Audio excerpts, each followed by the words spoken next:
The morning sun melted softly over Dahan Hills, painting the glass villas a warm gold. Rich people walked their tiny dogs.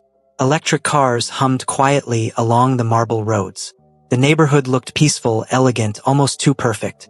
In Villa 34, Jennifer was finishing her morning routine.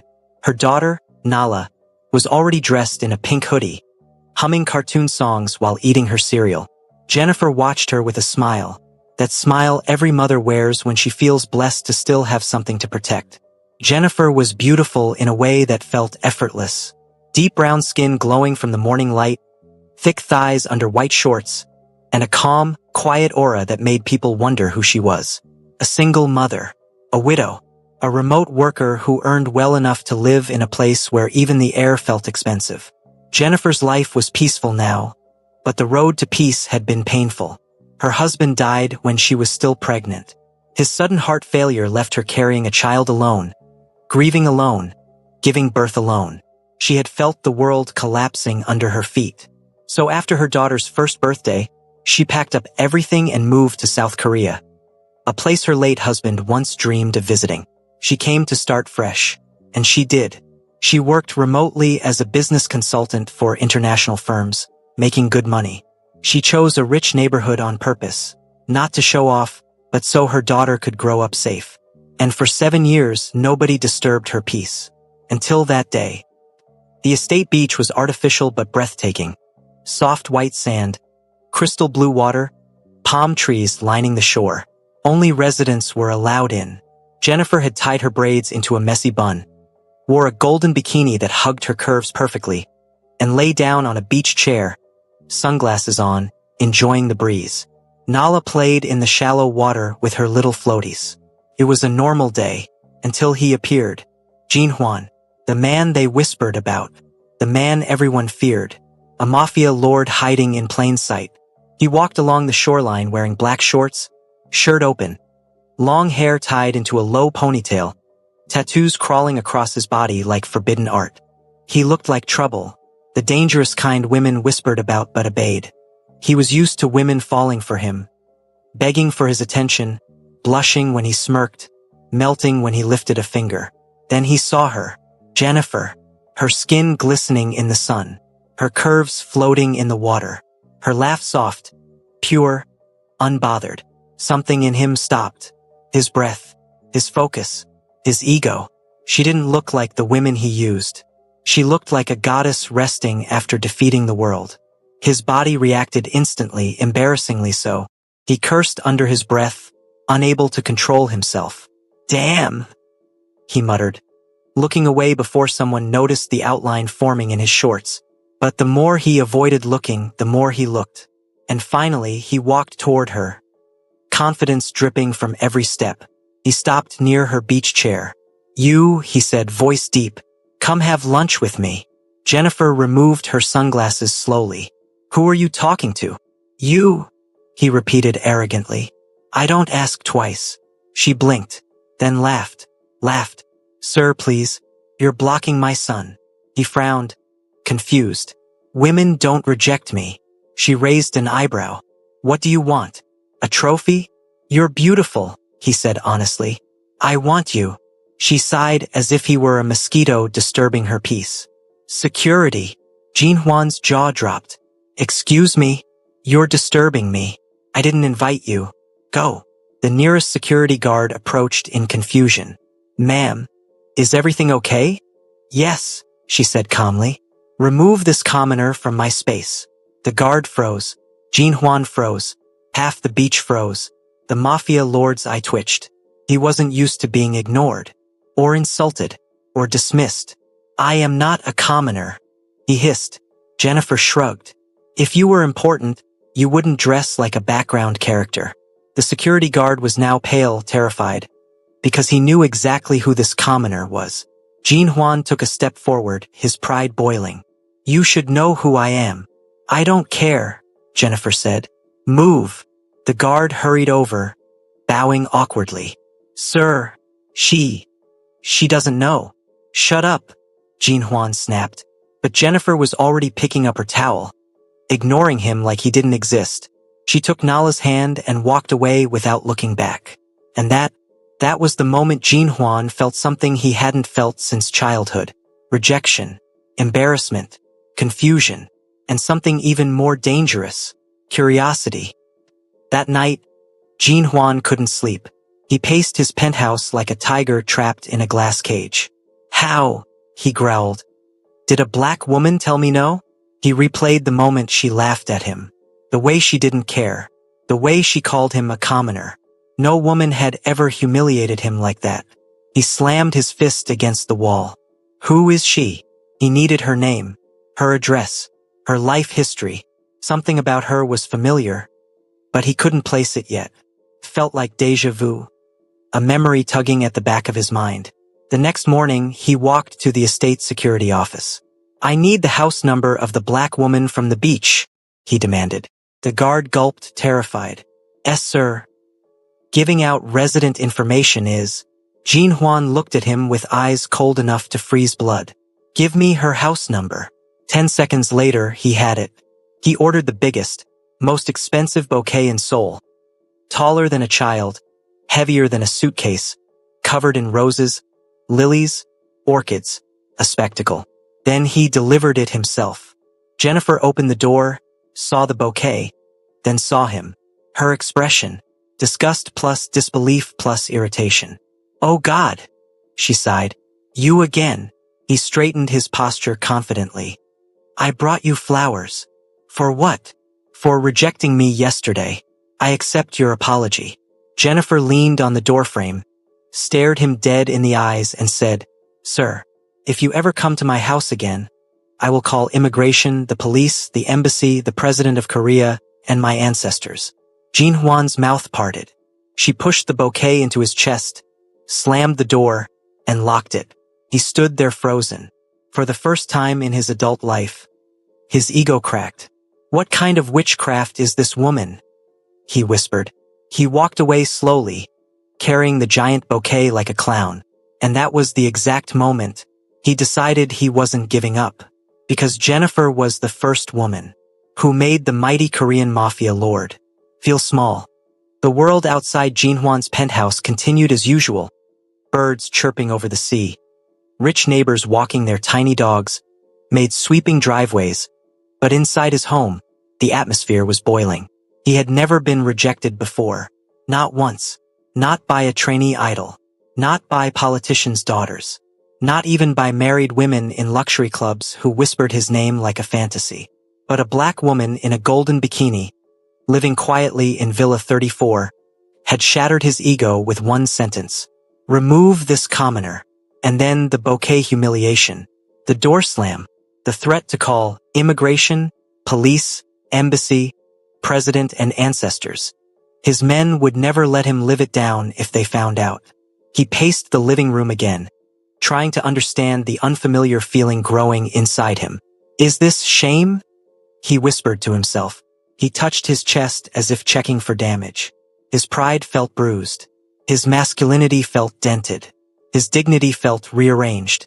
He walked to the glass wall that overlooked the entire coast. Daehan Hills sparkled below him like a jewel. How did she look at me? He muttered. Like I was some stray alley cat? He closed his eyes, replaying the moment she shoved the flowers back into his arms. The way her eyes showed annoyance instead of awe. The way her voice carried no fear. She didn't tremble. She didn't flirt. She didn't even blush. She looked at him like he was ordinary. That was what ate him alive. For the first time in years, Jin Huan felt like a man. Not a mafia throne, not a feared name, not a tattooed legend. Just a man who wanted a woman who didn't want him. And that was new, uncomfortable, addictive. At noon, he called his right-hand man, Min Jae. Min Jae entered the penthouse, saw the massive bouquet lying dead on the floor, and blinked. Hyung. Why does it look like a funeral wreath? Jin Huan glared. It's nothing. Min Jae smirked. Someone rejected you? The glare deepened. Do I look rejected?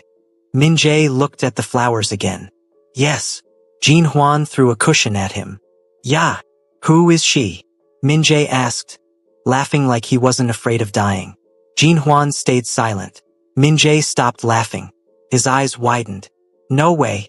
A woman, actually. Leave before I test my knife skills, Jean Huan warned.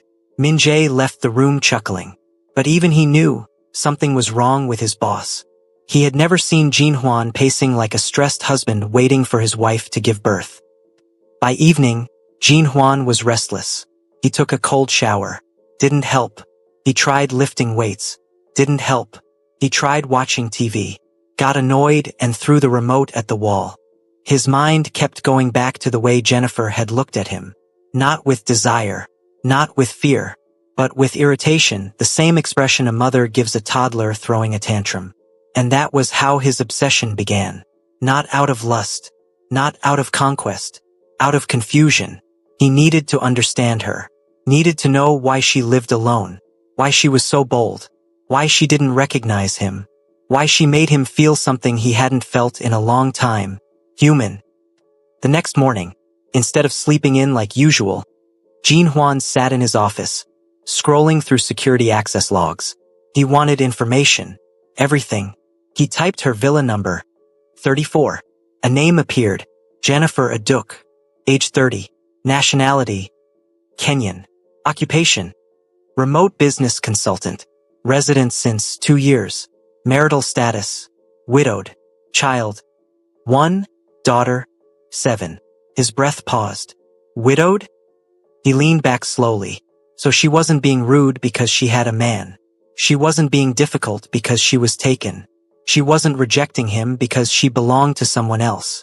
She simply didn't want him. And that intrigued him more. He stared at her file again. The name. Jennifer. Something tugged at his memory. Jennifer. Jennifer. Where had he heard that name with that accent? A blurry memory flashed in his mind. Snow. Campus. Night lights. A girl laughing on a bench while feeding him fries. No way. He shook the thought off. Couldn't be her. He ignored the memory and stood up. This is ridiculous, he muttered. But the pull was stronger than logic. So he broke his own rules. The rules he had lived by as a mafia leader. Rule number 3, never chase a woman. Rule number 7, never show vulnerability. Rule number 10, never get involved with civilians. Jennifer broke all 3 rules. And he wasn't even mad. He was fascinated. Around noon, he did something no one ever expected of him. He dressed normally. No leather jacket. No chains. No tattoos showing. Just a clean black t-shirt and simple joggers. He wanted to see her again. Not as the mafia lord, but as a man she might actually look at without rolling her eyes. He walked to the estate playground hoping to see her. Instead, he saw her daughter, Nala. The little girl was laughing alone, kicking a ball with her tiny shoes, hair tied up in playful puffs. He watched from a distance, not in a creepy way but in a confused, emotional way. She looked familiar. Her smile, her eyes. Something stirred in him. Confusion, recognition, pain. He sat on a bench, pinching the bridge of his nose. Why does that child look like someone I knew? He whispered. He couldn't place it, but the feeling didn't leave.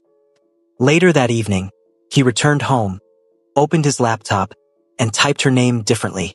Jennifer Aduk plus Canada. He didn't expect anything. But then a photo loaded. A university event. Canada. Snow in the background. A young black woman wearing a red coat.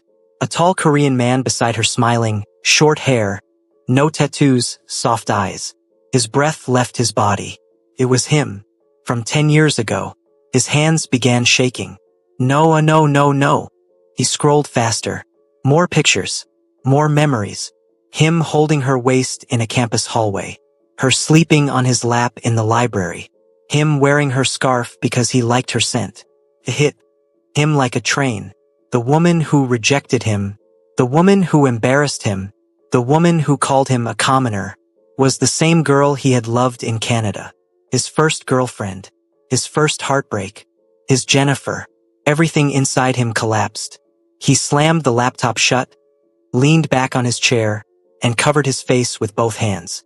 He wasn't angry. He wasn't embarrassed. He was emotional. The memories rushed in too fast. The love, the separation, the goodbye letter she never got to read because he had left in a hurry, called home by his father to take over the family business. He had changed so much.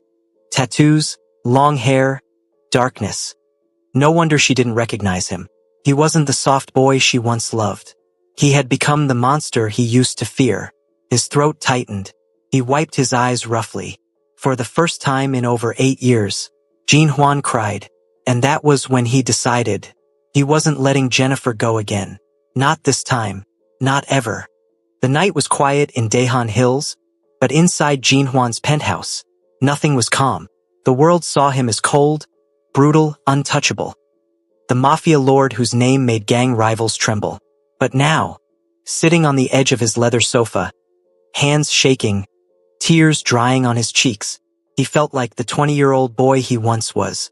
The boy who had loved Jennifer before life swallowed him whole. Before the Mafia tattoos. Before the violence. Before the empire. He stared at the old photos again, fingers trembling over the screen. There she was, young, beautiful, warm.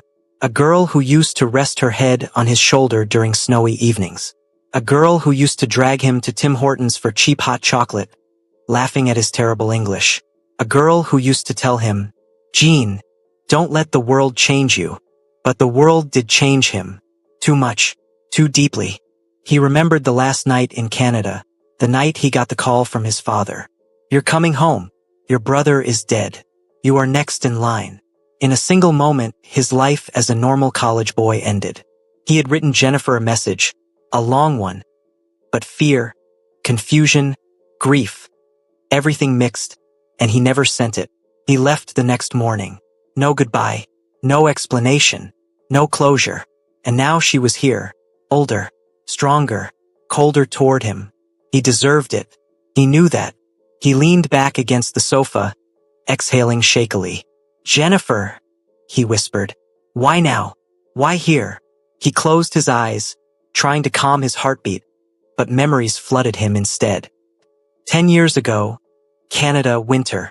Snowflakes stuck to his hair as he ran across the campus. Jennifer stood by the fountain, hands in her pockets, shivering. "You're late," she pouted. "I ran," he said, breathless. "You always run." She pushed his shoulder playfully. He pulled her close, warmed her hands in his palms. "Why do you wait for me?" he asked. She smiled softly. "Because you're worth waiting for." His heart had melted, and for the first time in his life, he kissed someone because he truly wanted to, not because he was expected to. The memory stabbed him. It hurt. It burned.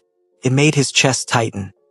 He whispered into the empty room, "I ruined everything." By morning, Jinhuan hadn't slept. His eyes were red, his hair loose, his tattoos stark against his pale skin. But he wasn't thinking like a mafia leader. He was thinking like a broken man who had found the woman he lost. He wanted to see her, not to flirt, not to conquer, to confess, to explain. But he also knew something else with painful clarity. She might not care. She might never forgive him. She might tell him again to get lost. Still, he needed to try. At 10 a.m., Jennifer sat on her balcony working on her laptop. She wore a loose shirt, shorts, and glasses, soft, calm, glowing in the morning light. Nala played with her dolls on the carpet. The peaceful life she created. Jennifer didn't think about the man from the beach. She had already dismissed him mentally. Another arrogant Korean chaebol type who thought every woman wanted him. She only thought about work, her daughter, her growth. She wasn't looking for love. Not anymore. She had everything: money, peace, routine, safety. She didn't want a man to disrupt that, especially a man who walked around like he owned the sun. Her phone buzzed. Estate alert notification. Visitor approaching Villa 34. She frowned. She wasn't expecting anyone. Before she could check the camera, the doorbell rang. "Mommy, someone is here," Nala chirped. Jennifer stood up slowly. When she opened the door, she froze. Jinhuan stood there, but not the arrogant version. Not the shirtless tattooed show-off. Not the man who strutted around with ego dripping out of his pores. This version looked lost. His hair was tied neatly. He wore a dark sweatshirt and clean jeans. No smirk. No pride. No demanding tone. His eyes held something she had never seen from him. naked vulnerability. "Jennifer," he said softly. She blinked. "Didn't I warn you?" "Just listen," he whispered. His voice cracked. Her breath paused. She had never heard a Korean man talk like that. Not one from this neighborhood. "Anyway, I know you don't want me here," he said. "And I understand why." She crossed her arms. "You understand nothing." He swallowed hard. Then he did something unexpected. He bowed. A full, deep, respectful bow. The kind Koreans do only when they are sincerely apologizing. Jennifer's eyes widened. "I'm sorry," he said quietly, "for everything I did, for acting like an idiot, for disrespecting you." She didn't expect that. Not from him. Before she could respond, he lifted his head, eyes full of something raw. "Do you remember Canada?" Jennifer's heart skipped. Canada? She stared at him properly now. Not at the tattoos, not at the muscles, not at the dangerous aura, but at his face, his jawline, his eyes, his nose, the way one eyebrow arched slightly higher, the small scar near his lip, a scar she remembered teasing him about when they were students. Her breath stopped. No, couldn't be. Her voice trembled slightly. "Say your name. Your full name." He swallowed. "John Jean Hwan." The world tilted. Jennifer stepped back, hand flying to her mouth. No, this couldn't be. Her Jean? Her first love? The boy who used to help her study accounting? The boy who used to kiss her hand in the library?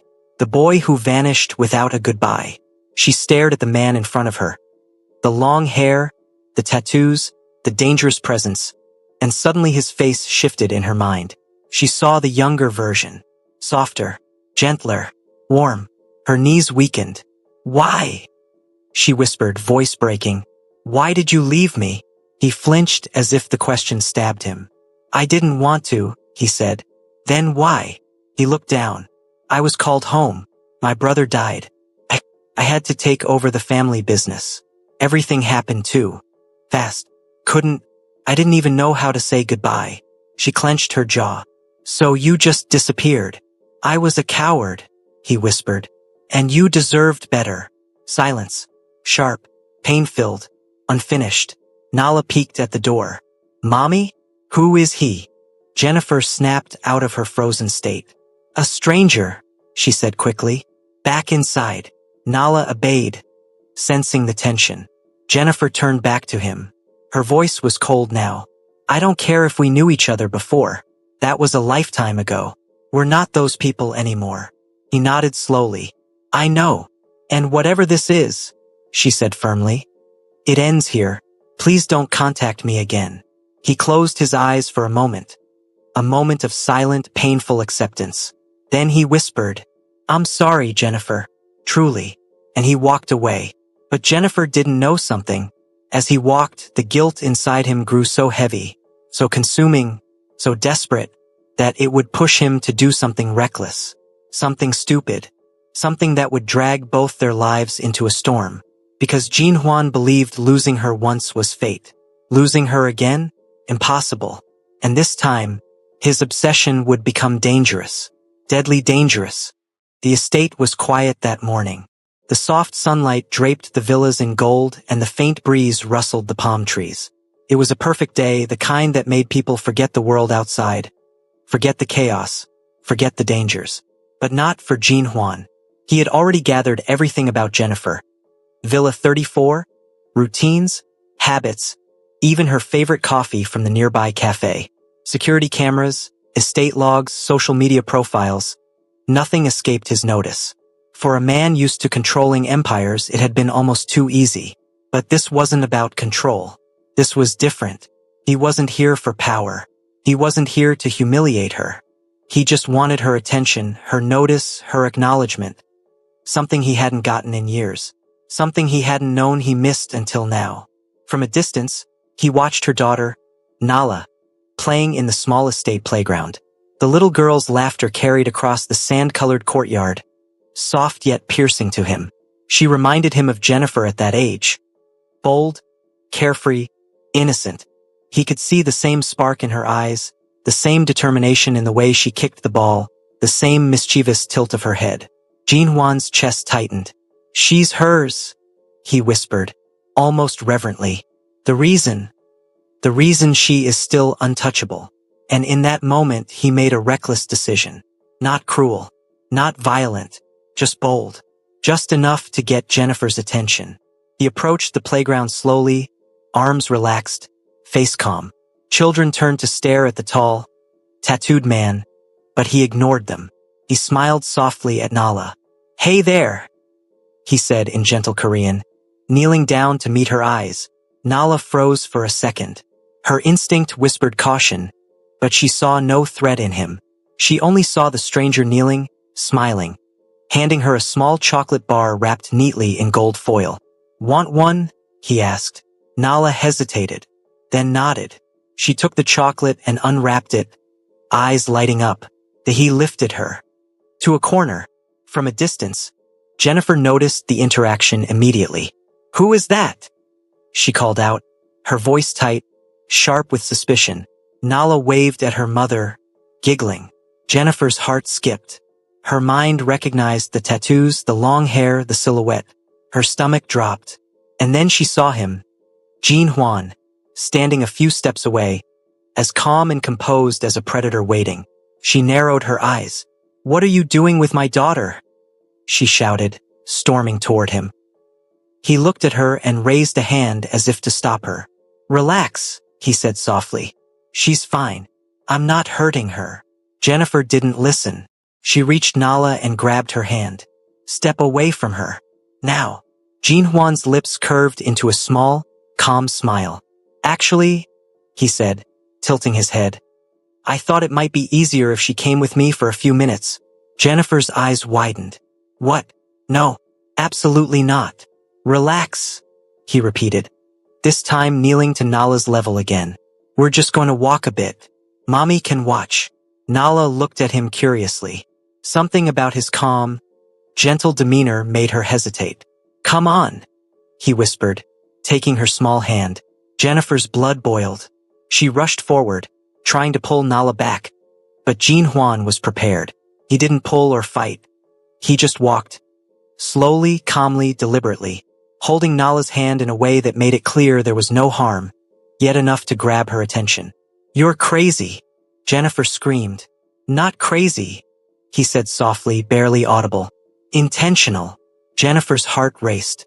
She ran alongside him, her robe flowing behind her. Nala laughing lightly, sensing a game. Residents had begun noticing. Whispers spread across balconies.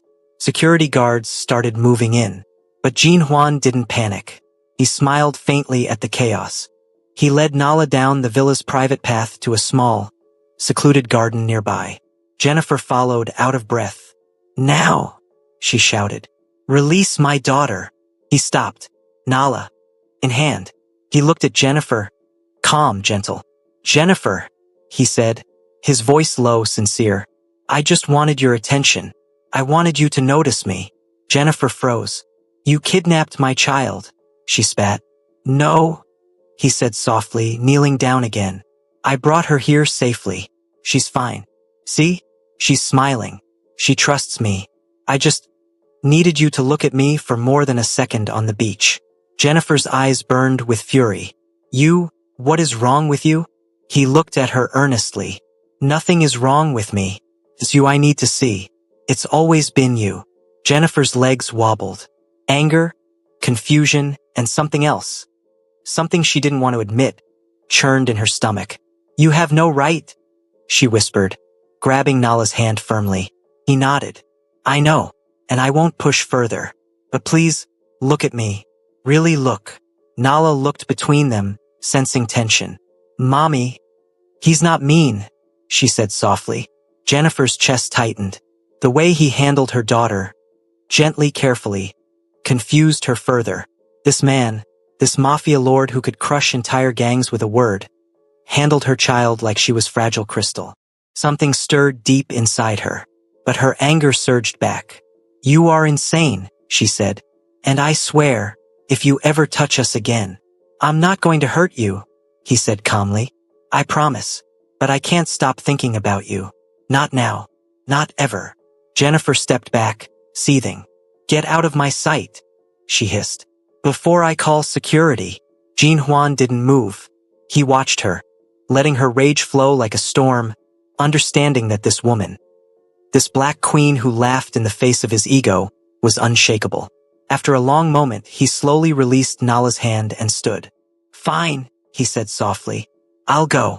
But I will not give up on you, Jennifer. Not now. Not ever. Jennifer's eyes narrowed. Try, and I will make sure you regret it, she said. He smiled faintly, almost a smirk, and walked away. Jennifer pulled Nala close. Her daughter hugged her tightly. You okay, Mommy? Nala asked. Jennifer nodded, her mind spinning. He's dangerous, she whispered. And he's insane. Yet deep down, a small spark of curiosity stirred. He had changed. She could feel it. Something about him wasn't the arrogant, lust-driven man from the beach. Something else. And that thought terrified her. The estate was unusually quiet after the morning chaos. Nala had been safely returned to Jennifer, but the tension in the air was almost palpable. Birds chirped nervously, as if aware of the storm that had just passed. Jennifer paced her balcony, arms crossed, eyes scanning the horizon, as if the mere sight of Jinhuan might trigger another stunt. Her heart was still racing from what had just happened. He had dared to take her daughter, even if only for a few minutes. Even if he had been gentle. Even if he had said nothing harmful. Jennifer's fury burned brighter than the morning sun. He's insane, she muttered, gripping Nala's hand tightly. Absolutely insane. Who does that? Nala, oblivious to the danger her mother felt, held her doll and hummed softly. Jennifer's mind raced. She couldn't shake the image of Jinhuan kneeling, smiling at her daughter like he owned her trust. That calm, controlled demeanor he displayed with her child was almost magnetic. And that made her blood boil even more. He had changed. That much was clear. But Jennifer didn't care. She wasn't going to let herself be captivated again. Not after all these years of building her life alone. She had her freedom, her money, her career. She had her peace. And she would not allow a man, no matter how handsome, dangerous, or familiar, to disrupt it. Jinhuan, on the other hand, returned to his penthouse in silence. The walk back had been long. The estate security had been there, but he had already cleared any misunderstanding. Nala had been safe. No one suspected a thing. But inside, his mind was a storm of desire, guilt, and obsession. He knew he had crossed a line. Kidnapping, even if gentle, was reckless. He murmured to himself, pacing. But she had to notice me. She had to understand I am different now. That I am not the boy she once knew. His tattoos reflected the sunlight streaming through the penthouse window. But today they didn't intimidate him. They reminded him of who he had become. Dangerous, yes, but also capable of deep emotion, of connection. And Jennifer was the catalyst. He could not get her out of his mind.